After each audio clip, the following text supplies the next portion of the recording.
Vicente Anzellini is there. Vicente is Manager of Global Monitoring and Reporting at the IDMC. Welcome to the program.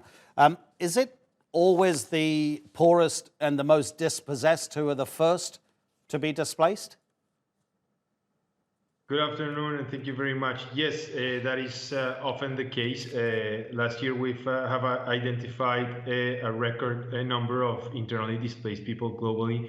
55 million people were still internally displaced as of the end of 2020, and most of them indeed in low and middle income countries.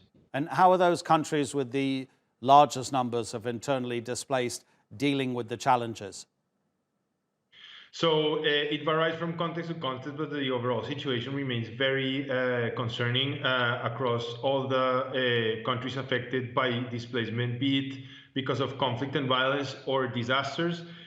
Some of the most concerning situations last year were identified, for example, in Burkina Faso, that we observed still for a third year already in a row, an increasing number of internally displaced people facing dire needs.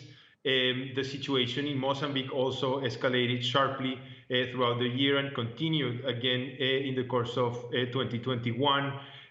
As we all know, the situation in Yemen is the worst humanitarian crisis and remained extremely concerning, not only because of the ongoing conflict, but also because disasters came on top of these conflict situations, aggravating the overall situations of those who were displaced. So as a matter of reference, more people were displaced by disasters than by conflict in Yemen last year, for example. So we're observing across many of these countries overlapping crises. Yeah, Vicente, what sort of recommendations would your organization make to governments who need to prepare for the arrival of more migrants or internally displaced people, specifically because of the climate crisis? I mean, we're looking here at mass migration within countries, but very much outside of countries that forecast to become too hot to live in. Yes, so this report in particular looked at the issue of disaster displacement and its relation with climate change. It is still early to draw direct correlations between climate change driving a higher number of internally displaced people. What we do know is that even though there are fluctuations from one year to the next, there is an overall increase in internal displacement due to disasters. And most of these disasters are due to major cyclones in South Asia during the Atlantic hurricane season that, for example, last year was the most active on record. What we recommend, first and foremost, is to really try to avert displacement from happening in the first place. And disaster risk reduction is therefore critical.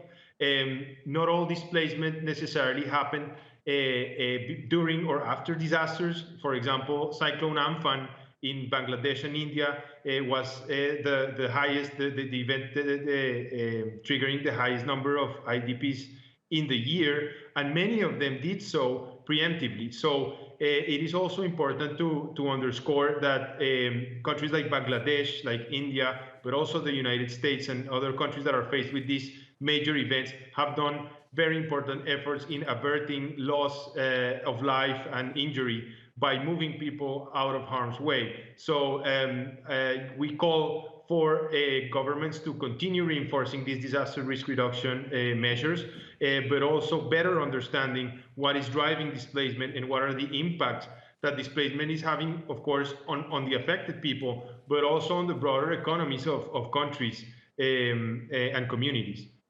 Vicente, it's obviously a very important issue that needs addressing. Thank you very much indeed for talking to us. Vicente Anzellini is from the Internal Displacement Monitoring Centre.